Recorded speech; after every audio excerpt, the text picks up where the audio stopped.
Nagsimula sa isa, naubos ang 5, hanggang umabot ng 15. Pagdating ng 20, hindi na makatayo. Busog, lubog na sa pagkaupo. Yan na nga ba sinasabi, hindi naman babae. Ano po yung kadalasan or misconception about depression? Ang dami. Okay lang.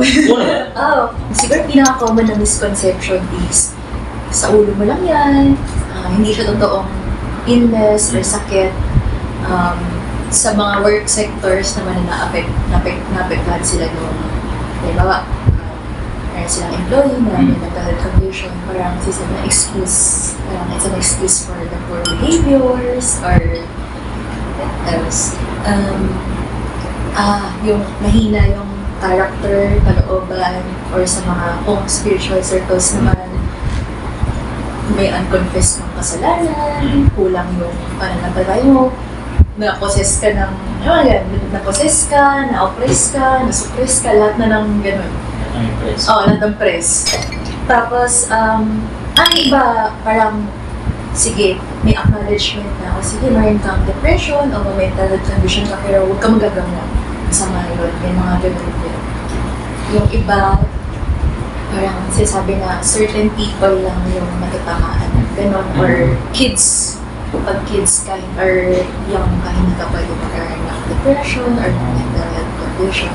Excuse me lang pare ah. Ang dami kasi, about suicide, yung so trigger warning. Talking about it daw will trigger someone to do it kapag depressed. Misconception yun? Misconception yun. So, okay na, pag-usapan? Oo. Tama ba? Isa pang misconception ko ba yung parang namamana siya? Ilang kamag-anak ko na yung may sakit sa isipan or parang baliw kung tawagin. Tapos, ikaw baka may tendency ka. May ganun po. Actually yun, siya, may truth to it, no? Kasi may biological minsan or genetic or hereditary component ang depression, ang ibang mental conditions.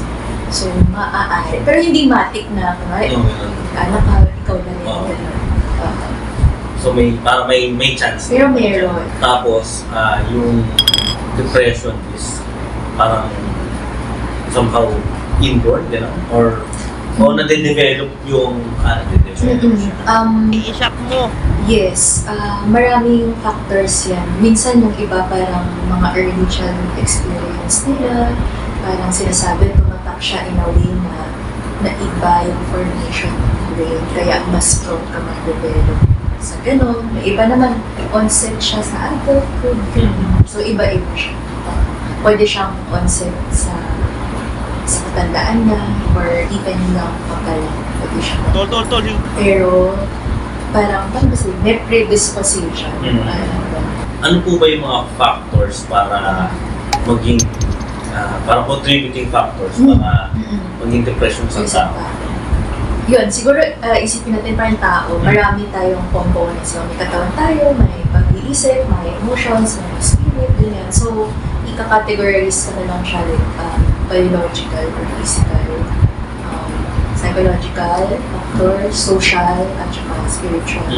So, yun nga, sa biological or physical, yung sinabi niya kanina, yung genetic component, meron akong kamag-anak na may mental health condition, mas malaki risk ko magkaroon, no?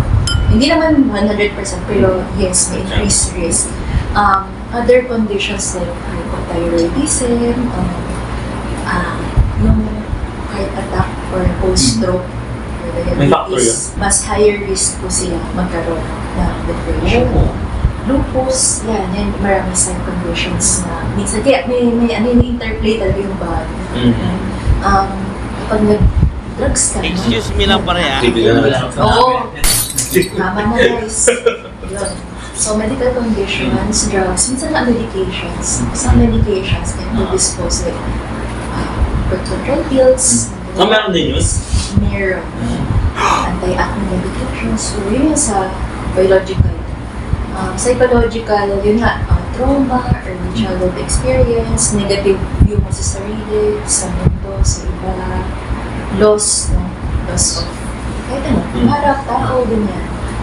Social, yun yung So around us, so lack of support, o yung environment, lack of support sa family, sa peers, bullying, migration, kung taon mo to, or kapag sa ibang bansa, yung seasonal, yung pag-winter, ganyan. So, spiritual, yun, yung iba, hindi mo kailangan Kasi, ng religion. yung weather, may parang pagka winter siya, medyo depressing siya. Oo, may tinatawag talagang seasonal affective disorder na pag ma-prolong yung mga winter season sa ibang bansa, maraming Kasi, depression. Kasi malungkot, tapos Oo. madilim yung paligid. Hindi ka makalabas. Oo, Kailangan activities. mo.